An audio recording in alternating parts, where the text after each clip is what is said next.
My neighbor keyed my car, stole my packages, and dumped trash on my lawn for months.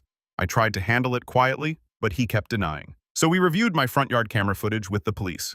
I closed on my first house in late August.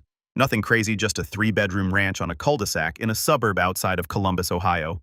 The kind of neighborhood where people wave at you when they're getting their mail, and everyone's got one of those little garden flags by the front door. I'd been renting apartments since college, 6 years in a 2-bedroom with a window AC unit that sounded like a helicopter taking off every time it kicked on. And honestly, the whole homeowner thing felt surreal for the first few weeks. I remember standing in my empty living room eating cold pizza off a paper plate thinking, this is actually mine. Just that. Stood there like an idiot for a solid 10 minutes. The pizza was from that place on High Street, the one with the garlic knots that are weirdly good.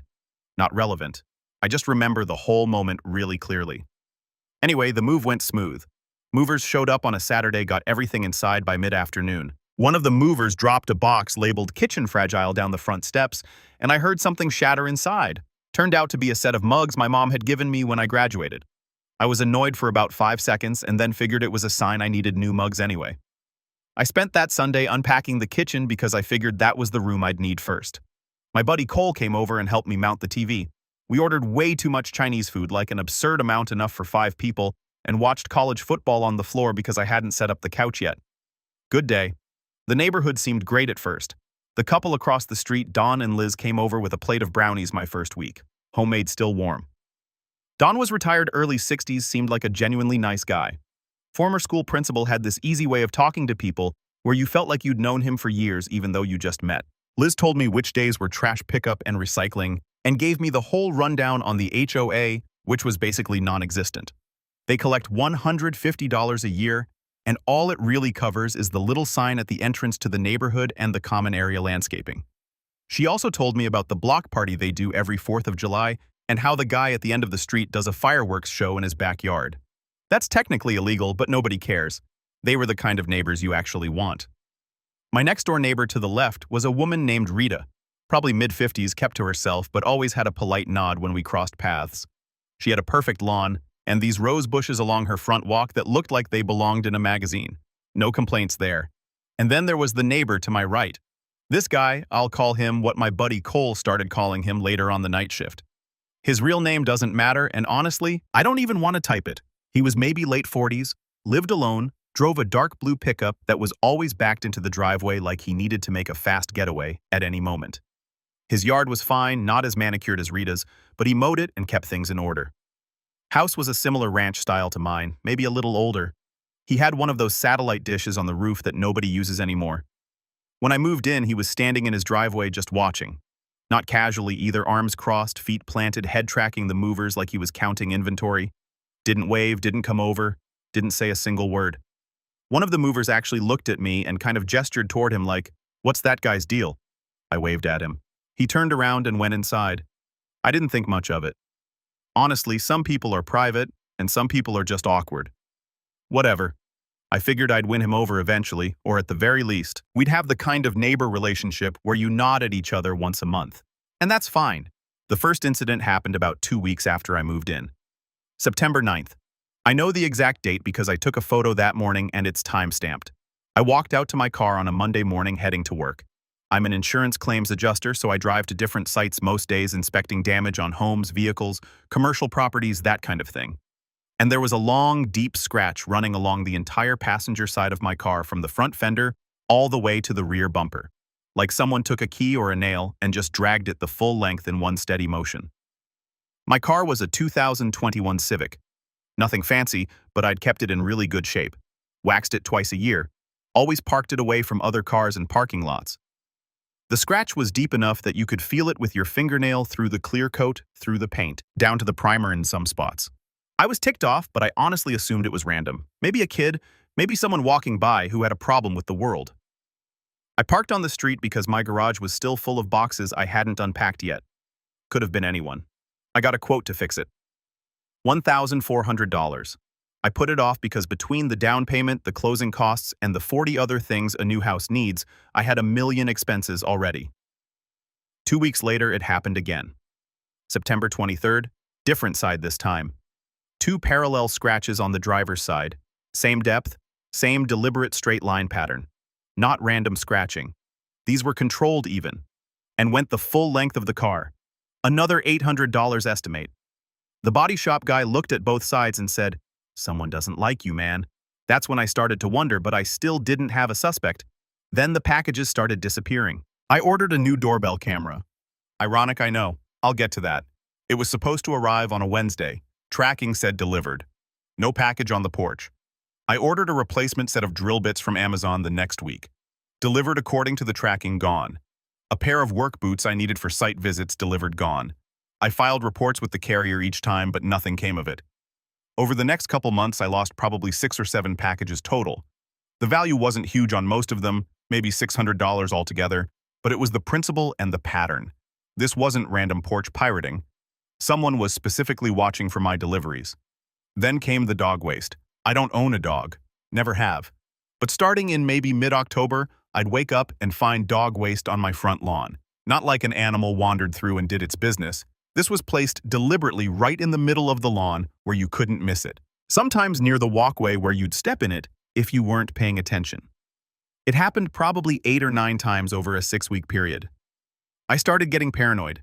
I'd lie in bed at night and hear a noise outside a car door, a branch, anything, and I'd be at the window in 2 seconds. I never saw anything, though. My front porch light didn't illuminate much past the steps, and I still hadn't gotten around to installing the replacement doorbell camera. The first one got stolen, remember? Which is almost funny in hindsight. I bought a cheap motion-activated floodlight and put it above my garage door. $80. It helped a little, but whoever was doing this seemed to know exactly where the light reached, and they stayed just outside of it. I even started parking my car in different spots on the street, thinking maybe it was a proximity thing. Didn't help. I talked to a couple of my coworkers about it. One of them, a guy named Bryce, who handles auto claims, said I should set up a trail cam like you'd use for deer hunting. I looked into it, but the cheap ones have terrible night vision, and the good ones were like $300 that I didn't want to spend on top of everything else. I mean, I was already hemorrhaging money from the scratches and the stolen packages.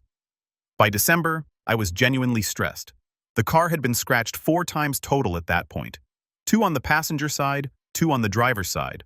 All the same pattern. Long, deliberate, consistent depth. Repair estimates combined were pushing $3,800. I'd had at least 7 packages go missing. And the lawn thing was just gross and weird and felt personal in a way that's hard to describe. I started wondering if I'd somehow offended someone without knowing it.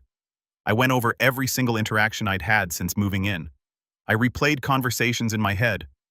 I couldn't think of a single thing I'd done wrong. I even knocked on the night shift's door one evening to ask if he'd seen anything suspicious in the neighborhood. He opened the door about 6 in, told me he hadn't seen anything, and closed it before I could even finish asking. The whole conversation lasted maybe 4 seconds. I stood on his porch for a moment after the door shut, feeling like an idiot. That was the last time I tried to talk to him. Here's where I need to back up and explain something about how I think. I've been an insurance claims adjuster for 8 years. My entire job is looking at a situation and figuring out what actually happened based on evidence, witness statements, photos, timelines, damage patterns. I do this every single day. And the damage to my car, the consistent depth, the straight lines, the fact that it always happened overnight, that wasn't random vandalism. That was someone who knew exactly where my car was parked and had time to do it carefully. Someone close. Hold on. For those listening, this is me, not the OP. I need to jump in here because this is giving me strong Scooby-Doo energy. You know how the villain is always someone who was standing right there the whole time? Some dude in a rubber mask who could have been caught in episode 1 if anyone had just looked to their left. That's this guy. The night shift is literally standing in his driveway with his arms crossed, watching Jake move in like a cartoon villain, monologuing in his head. All that was missing was a swivel chair and a white cat.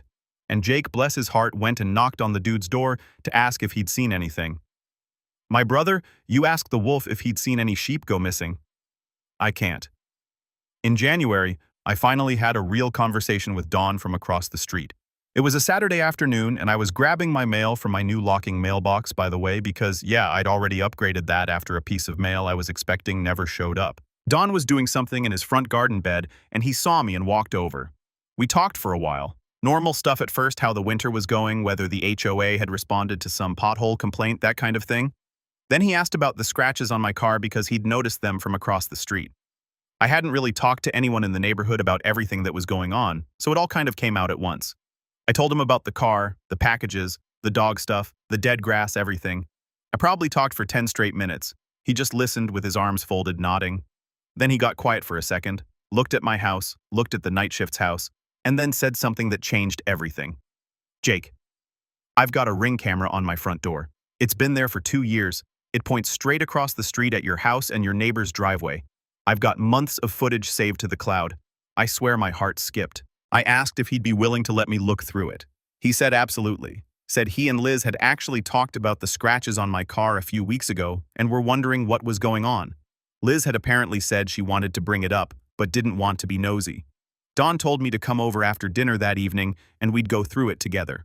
That night, I walked across the street at about 7:30. Liz let me in and Dawn already had his laptop set up at the kitchen table with 2 chairs pulled up. Liz made coffee. The 3 of us sat down and Dawn pulled up the Ring app. His camera had a clear, wide-angle view of my front yard, my driveway, the strip of street where I parked my car. And this is the important part, it also caught about half of the night shift's driveway and his side yard. Dawn's Ring was set to record on motion detection with a pretty wide sensitivity range. So we had a ton of clips. Most of them were cars driving by, deer wandering through at night, Dawn's cat setting off the sensor, but we started filtering for clips between midnight and 5 a.m., specifically ones where there was motion near my property. The first clip we found was from September 14th at 2:47 a.m., and I will never forget watching it for the first time. The night shift walked out of his side door, the one that faces my house, wearing what looked like sweatpants and a dark shirt. He crossed the strip of grass between our properties, maybe 15 feet, and approached my car on the passenger side. He was carrying something in his right hand. It was hard to tell exactly what from the camera angle, but it was small, thin, and pointed. He put his arm out and walked the full length of my car, slowly deliberate. Then he turned around, walked back across the grass, went inside and shut the door. The whole thing took about 90 seconds. 90 seconds to do $1,400 in damage. I just sat there staring at the screen. My hands were shaking a little, not from anger. Well, partly anger, but mostly from the realization that I'd been right. Someone was targeting me, and it was the guy 10 feet from my bedroom window. Dawn looked at me and said, "Keep going. There's more." The next clip was from September 28th. Same exact pattern. Side door. 3:12 a.m.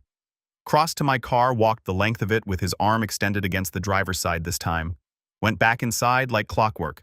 Like this was just part of his routine. Wake up, set an alarm or whatever. Walk outside in the dark, scratch the neighbor's car, go back to sleep. We found 11 clips total spanning from September through the end of December. 4 of them showed him scratching my car on different dates, all between 2 and 4 a.m. Each time the same methodical walk alongside the vehicle with his arm extended. 3 clips showed him walking up to my front porch, picking up a package and carrying it back to his house. On one of these, he actually paused under the street light, long enough that you could see the Amazon logo on the box he was holding. And 4 clips. This is the part that still gets me, showed him walking onto my lawn with a plastic bag, crouching down, placing something on the grass and walking back. He was depositing the dog waste by hand from a plastic bag, which means he was collecting it from somewhere, storing it, and then placing it on my property at 3 a.m., like some kind of deranged lawn gnome. Dawn and I sat there for probably 2 hours going through everything. His wife Liz came in at one point and just stood behind us shaking her head. She said she'd always thought something was off about that guy, but figured he was just antisocial. I asked Don if he'd let me compile the footage. He said, "Go for it. Okay, stop. Let me break down what's actually going on in this man's brain, because it's genuinely fascinating in a nature documentary about the world's dumbest predator kind of way." The night shift doesn't have a reason to hate Jake. Jake moved in, waved at the guy, minded his own business. But the night shift decided he was going to launch a one-man covert ops campaign against this random dude's property at 3 a.m., using a bag of dog poop as one of his primary weapons. This isn't a grudge, this is a full-time hobby. He set alarms for this, he prepped materials, he had a routine, and the whole time he thought he was invisible because nobody had a camera pointed his direction, except somebody did, and it recorded everything in HD. Over the next week, I did what I do best. I built a case. I went through every clip Dawn gave me access to. I screenshot the clearest frames from each incident. I put together a timeline, date, time type of incident clip reference number. I cross-referenced the footage dates with my own records. The dates of the car scratches matched up exactly with the clips showing him approaching the vehicle. The dates of missing packages lined up with clips of him taking boxes off my porch. Everything matched. I also started documenting the cumulative damage. 4 sets of car scratches, repair estimates totaling $3,800. 7 confirmed stolen packages. Replacement value around $600. The motion-activated floodlight I bought because of him. $120. The doorbell camera he stole that was one of the packages, $180. Cost to have my lawn treated after repeated contamination, $200. Time and stress and lost sleep, honestly priceless. But I didn't include that. Total documented damage, $6,900. But I wasn't done. I wanted to know if there was anything else. I asked Don if I could go through the footage more carefully on my own.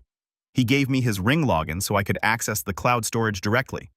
Over the next few days, I went through every single motion-triggered clip from August through January. Everyone. And I found more. There were clips of the night shift standing at the edge of his property line at odd hours, just staring at my house, not doing anything specific, just standing there. There were 2 clips where he appeared to tamper with my mailbox, opening it, looking inside, closing it. I couldn't prove he took mail, but the fact that he was accessing my mailbox at 2:30 a.m. is a federal offense on its own. I also found 3 clips of him doing something to my garden hose, which explained why it had a leak I couldn't figure out. And one clip, this one made me furious, showed him pouring something along the edge of my lawn near the property line. I'd noticed that strip of grass had turned brown and died, and I couldn't figure out why. He was killing my grass on purpose. Revised damage total with the additional incidents, $11,400. That included the lawn damage, mailbox tampering. I had to get a locking mailbox, $80. The garden hose replacement and additional property damage I could now attribute to him based on the footage and timeline. I made a highlight reel. No joke.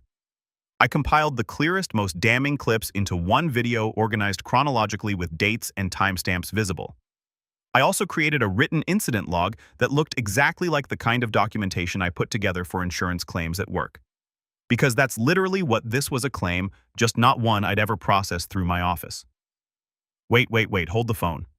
Jake said he made a highlight reel. A highlight reel.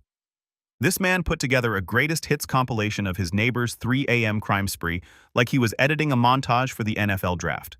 I'm picturing dramatic music, slow motion replays, maybe a freeze frame with a red circle around the Amazon box, and the incident log formatted like an actual insurance claim. What's next? The night shift getting a claims denial letter in his mailbox.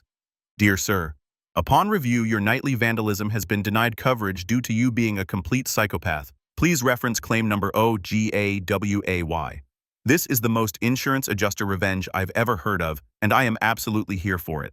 I took everything to the police. I walked into the station on a Tuesday morning with a USB drive containing the compiled footage, a printed copy of my incident log, printed screenshots of the clearest frames, and the damage estimates from the body shop.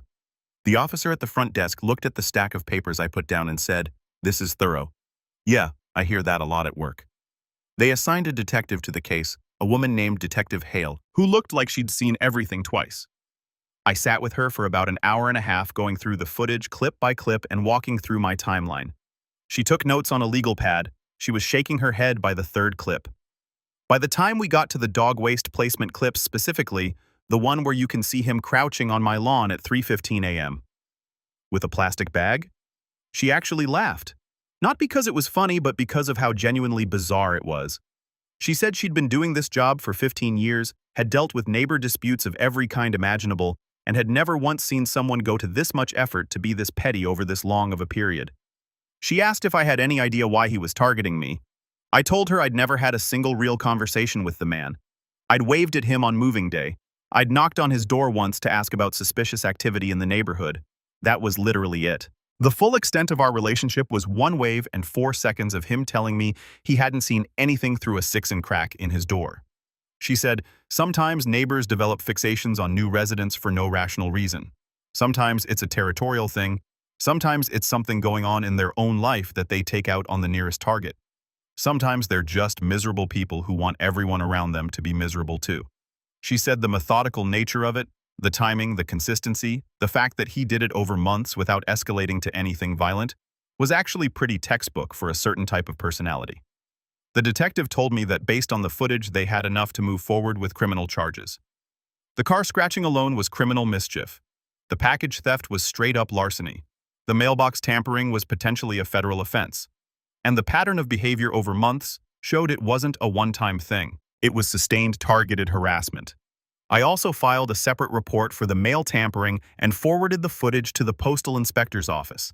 If you didn't know, messing with someone's mail is a federal crime under Title 18 of the U.S. Code. The postal inspectors do not play around. About a week and a half later, the detective called me at work.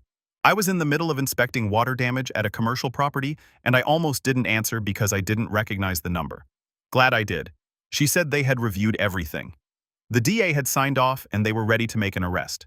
She asked if there was anything else I wanted to add to the file before they moved. I told her no. I'd given her everything. The file was complete. She asked if I wanted to be notified before the arrest happened. I said I'd prefer not to be home when it went down. Didn't want to be standing in my yard watching it happen. Felt like that would make things worse somehow, she understood. They picked him up on a Thursday afternoon around 3 p.m. I was at a site visit about 40 minutes away, but Don was home. Don's always home. Bless that man. And he texted me a play-by-play in real time. 2 officers just pulled up, then a minute later they're at his door, then he's coming out. He looks confused, then they just put him in the back of the car. He didn't look your way once. He's just staring straight ahead. I sat in my car in a parking lot reading those texts, and I honestly didn't feel triumphant or victorious or whatever word you'd expect. I just felt tired and relieved. Mostly relieved. Good. He was charged with criminal mischief, petty larceny, multiple counts, criminal trespass, and harassment. The mailbox situation was referred to the federal postal inspector separately, and as of my last check, that investigation is still pending. The detective told me the DA's office was considering additional charges based on the sustained pattern, but I don't have details on that yet. What I do know is that he was released on bond with conditions that include no contact with me and he can't be on my property, which is funny because I'd never invited him onto my property in the first place. Yo, time out. Can we take a moment to appreciate how Jake handled this from start to finish? Because most people in this situation would have lost it. They would have confronted the guy, gotten in a shouting match, maybe done something stupid that gets them in trouble. Jake didn't do any of that. He did exactly what he does Monday through Friday. He collected evidence, built a file, organized it like a professional, and handed it to the people whose job it is to act on it. The detective called his paperwork thorough. That's the equivalent of a chef complimenting your cooking. The night shift brought a plastic bag of dog poop to a fight with an insurance claims adjuster. Read that sentence again. Final update. It's been a couple weeks since the arrest and things have been quiet, obviously. The night shift is still living next door as far as I know, but I haven't seen him once. His truck is in the driveway most days, but he doesn't come outside when I'm around. The blinds on the side of his house that faces mine are always closed now. It's like living next to a ghost, which honestly is a massive upgrade from living next to a 3 a.m. lawn vandalizing package, stealing car, scratching psycho. My car is getting repaired finally. I'm using the documentation I built to file a civil claim for the damages. And my attorney, a guy I know from processing claims. We've worked opposite sides of a few cases, says the criminal charges make the civil case pretty straightforward. Between the footage, the police report, and the charge sheet, there's not a ton of wiggle room for the night shift to argue he didn't do it. Don and Liz have become actual friends. I go over there for dinner sometimes. Don grills on his back patio, and we sit out there and talk about whatever. He told me that the night shift had actually done some weird stuff before I moved in too. Nothing as bad as what he did to me, but Don had caught him on camera looking into other neighbors' cars and walking through people's yards at night. He just never connected it to anything criminal until my situation made it obvious. Rita, my neighbor on the other side, came over after the arrest and told me she was glad someone finally did something. Apparently, she'd found her flower pots moved around a few times and once found one of her garden tools in a different spot than she left it. She chalked it up to her own memory, but now she's not so sure. I did finally install that doorbell camera and a full 4-camera security system around the house. 2 in front, 2 in back motion, activated night vision cloud storage. I also got the locking mailbox installed and added a smart lock to my front door. Total cost for the security upgrades was about $1,200, but honestly, it's the best money I've ever spent. Not because I think he'll try something again. The no contact order handles that. But because I should have had this stuff from day one. Lesson learned. The one thing I keep thinking about is why. I never did anything to this man. I moved in. I waved. I went about my life. and he decided to make me his target. The detective said it might have been something as simple as him not wanting a new neighbor. The previous owner was an elderly woman who lived alone and kept to herself. Maybe he liked having that quiet buffer and my presence disrupted it. Maybe it's something else entirely. I'll probably never know. My buddy Cole saw the highlight reel and said it should be on Netflix. I told him it's a 20-minute video of a middle-aged man in pajamas sneaking across a lawn with a bag of dog waste. He said that's exactly why it should be on Netflix. There's a part of me that wonders what the other neighbors on the street think now. I've gotten a few waves and head nods since the arrest, but nobody's brought it up directly. Small town. Well, suburban politeness, I guess. Everyone knows, but nobody says it. As for what's next, I'm waiting on the civil case to move forward and keeping an eye on the federal mail investigation. My attorney says the civil suit should be pretty clean given the evidence. I'm asking for the full $11,400 in documented damages plus legal fees. Whether I'll get all of it, who knows? But the documentation is airtight, and I've got the footage to back every dollar.